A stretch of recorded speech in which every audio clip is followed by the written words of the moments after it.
I don't have the common symptoms of lung cancer. I didn't have cough.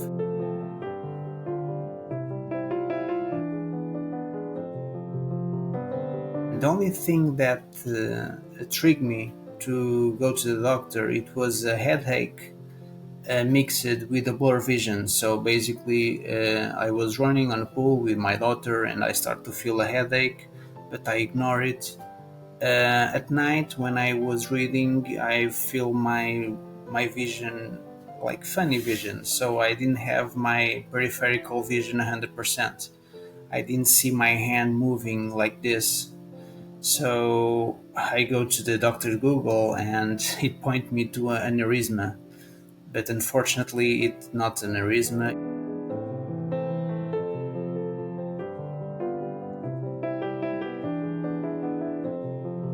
A few months before my diagnostics, I have two people in my family that have cancer, and they didn't survive 3 months. So unfortunately, it was very quickly for them. It was in October, so my first thought is I won't be here for the Christmas, and of course my concerns all basically concentrated on my 5 years daughter.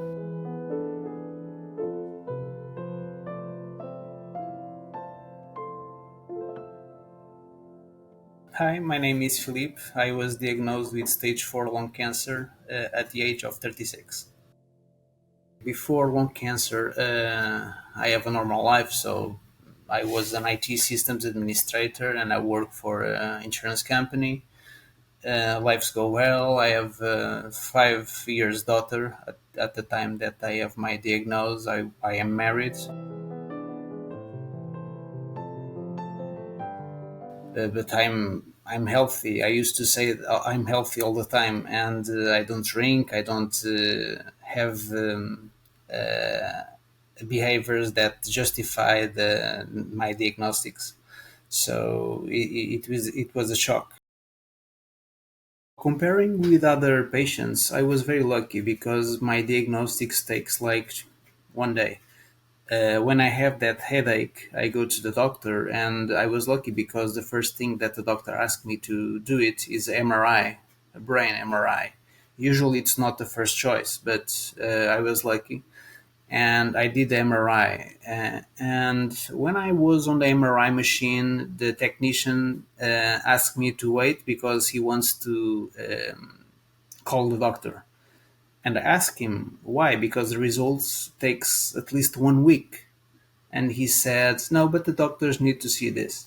So they immediately saw the big metastases with 4 centimeters that I have on the back of my head. That MRI reveals 7 brain metastases. And I had brain surgery like 2 weeks after my MRI. The diagnostics for me, it was easy for the doctors because it's evident that there is no doubt about that.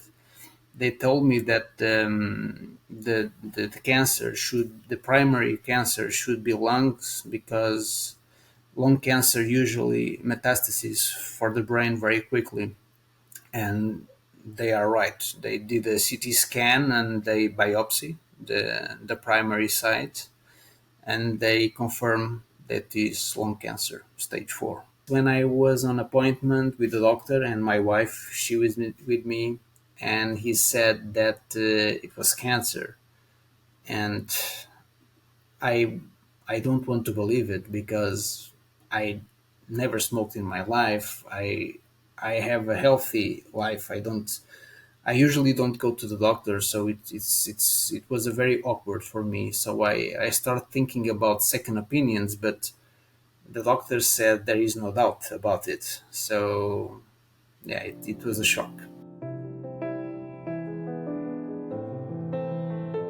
After that, I go to the hospital and they double check everything with a CT scan, and they confirmed it's lung cancer. And the first CT scan show lesions on my liver. Fortunately, it was benign, but the cancer is on my bone and my left lung and my head. So They just confirmed the full diagnostics, and they told me that I need brain surgery right away because that 4 centimeters metastasis on my brain, it wouldn't go away with other therapies. So on the first day, I was told that I have stage 4 lung cancer.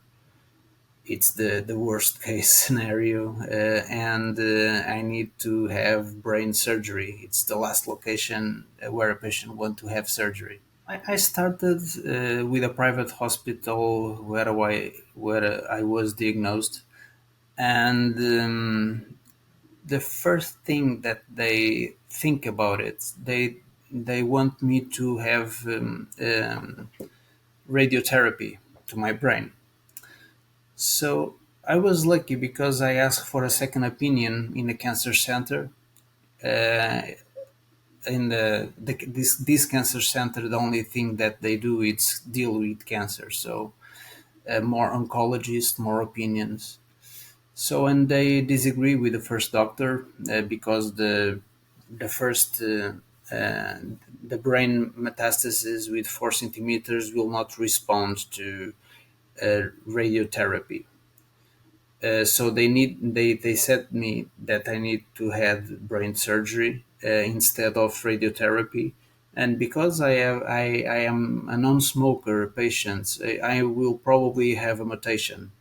So if I am eligible to have TKI, so it's a target therapy.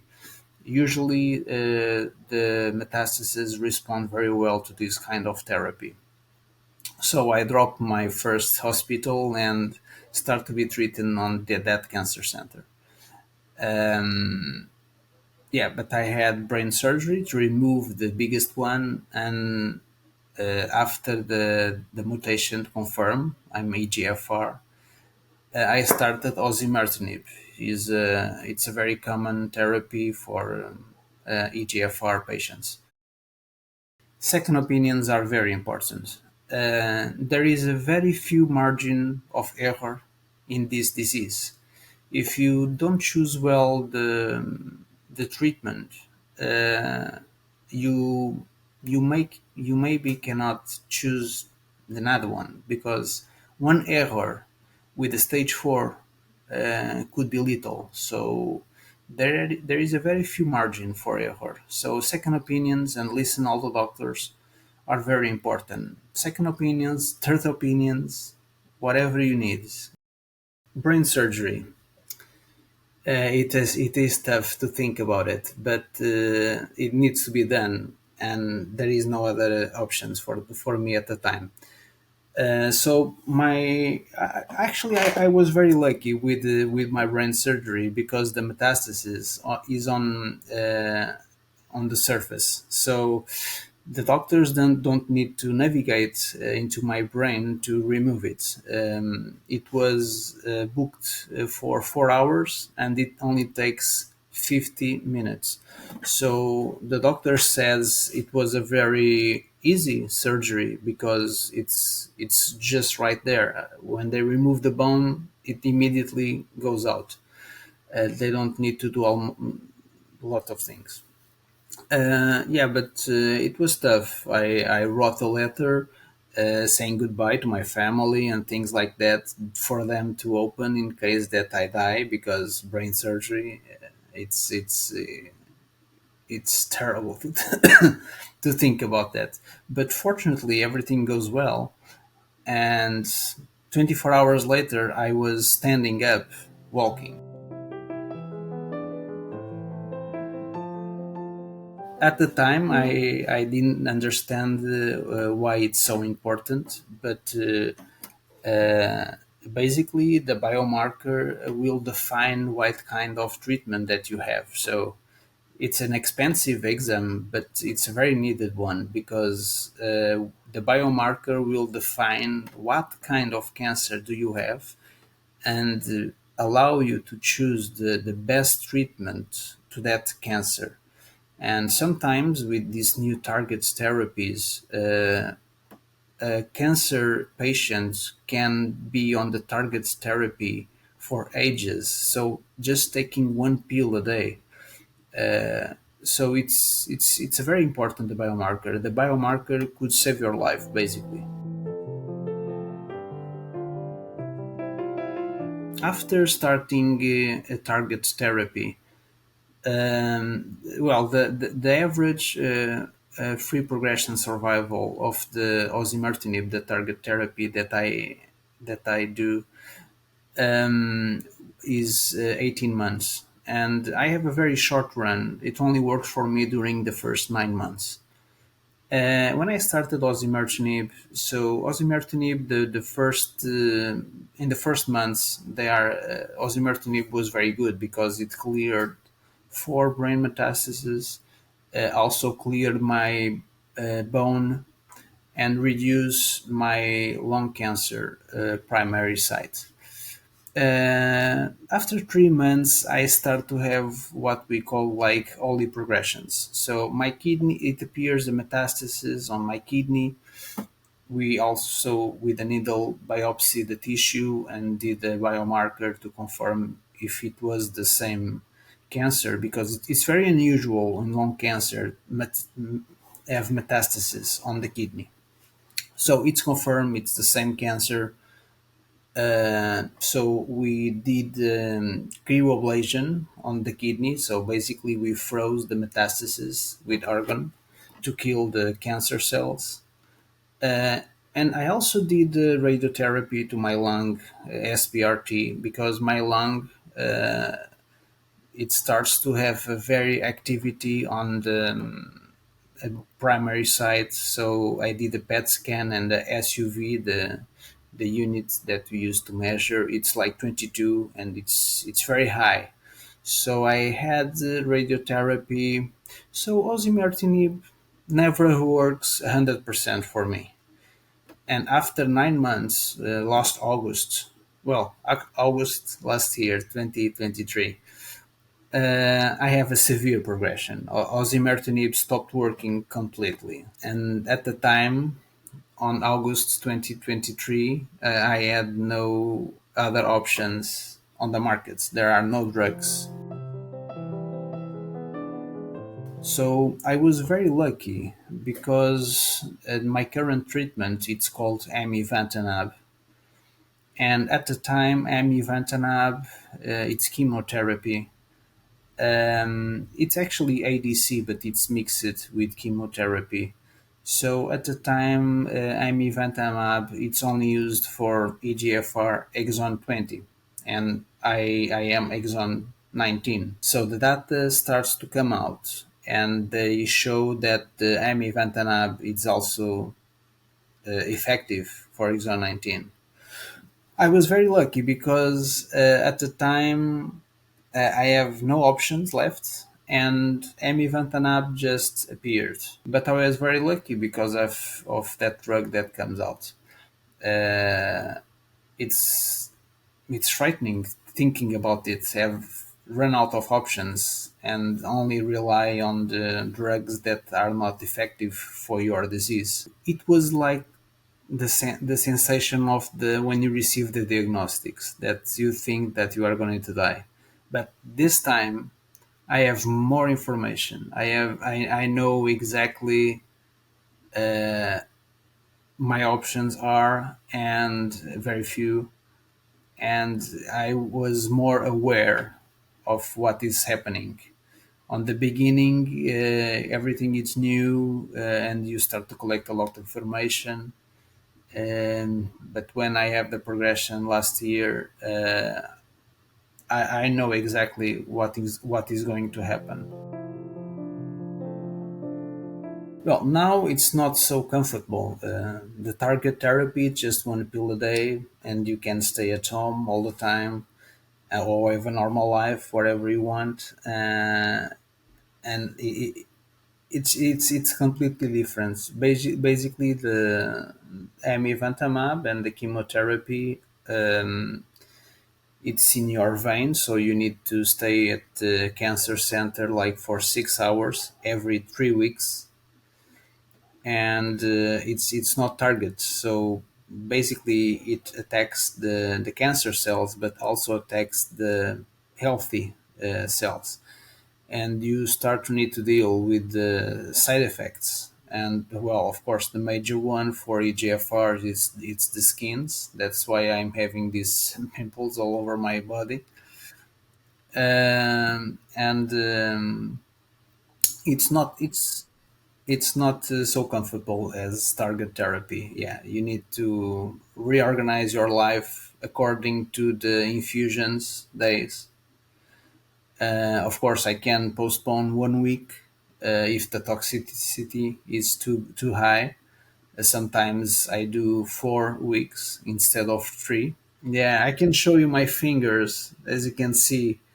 Yeah, the nail, lot of nail problems. Yeah, the side effects starts to manifest like weeks after taking the drug. It starts with pimples, and because I'm on blood thinners as well, uh, everything it's everything full of blood. Yeah, after like 2 or 3 months, I think it's the peak in my case, a lot of pimples, but then the side effects start to smooth. Right now, it's only the nails. Basically, the nails are the major problems. Of course, the scalp. I used to have like very scalp problems, pimples and blood. Uh, but now, after almost 11 months, it's only basically nails and scalp. You control it basically with corticoids in your skin. Of course, hydration it's a very important thing, but unfortunately for me, it wasn't very effective because I used to put a lot of cream, but it doesn't enough. So I need to have corticoids when I had treatment. Yeah, like the first week, right, like now I need to take corticoids. Otherwise, all the skin becomes very red, and it have pains like sunburn. The rash it's very tough because, for example, if I take a bath, I cannot use a towel and do like this in my skin because it hurts a lot. So it needs to be dry. Be careful with the towel, and of course, always full of blood. And I stopped wearing like white because if I wear a white shirt, you will start to see blood sometimes, and of course the pain it's associated to that. So yeah, you need to do some choices in your clothes, and yeah, sometimes you are unable to do the normal things on when you have peaks. Yeah, for example, I cannot wear my sneakers because it's closed, and I have nail problems on my feet. So I basically I'm on flip flops all the time, and it doesn't heal. It doesn't heal. The thing is, the main problem is it doesn't heal. Whatever you do, it doesn't heal 100%. It can get better, but it never heals. And the toxicity starts to accumulate. On the beginning, it's only one nail, two nails. Nowadays, are all of them. I only have one finger without problems. Uh, yeah, the rash. It's tough, but at some point, it starts to be manageable because you know your body, you know what to do, and you know to avoid some troubles. The doctors need to be careful how to deal with the patients because usually they said, oh, if we cannot control the side effects, we may stop treatment, and the patients start to hide that symptoms, that side effects, because they are afraid of stop treatment. And actually, my dermatologist told me that on the beginning, if the skin goes very bad, we need to stop treatment. And I asked her, what is the threshold? Because I'm a stage 4 lung cancer patient with brain metastases. Forget the skin. And well, I start to understand when the things go very bad with a rush. I start to understand why we may need to stop the treatment.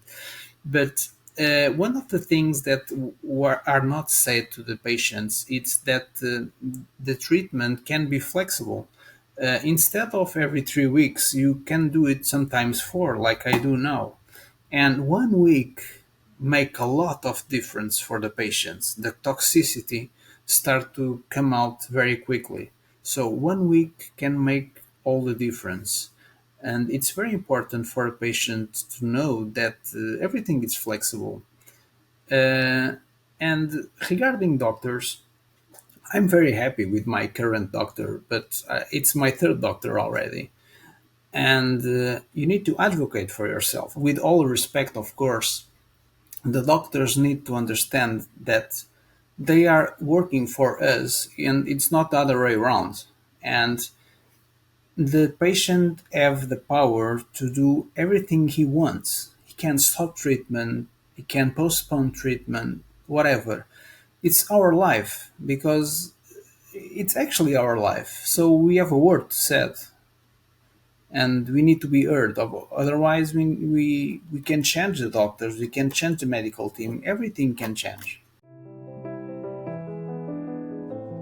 Running out of options, it's scary. So yeah, the research, it's a very important thing. I think it's actually the most important thing. Without research, people run out of treatments, and it's very important to know that of course a treatment can save lives. I'm actually example of that. I really believe that if it wasn't this drug, I wouldn't be here talking. So it's a very important to have options.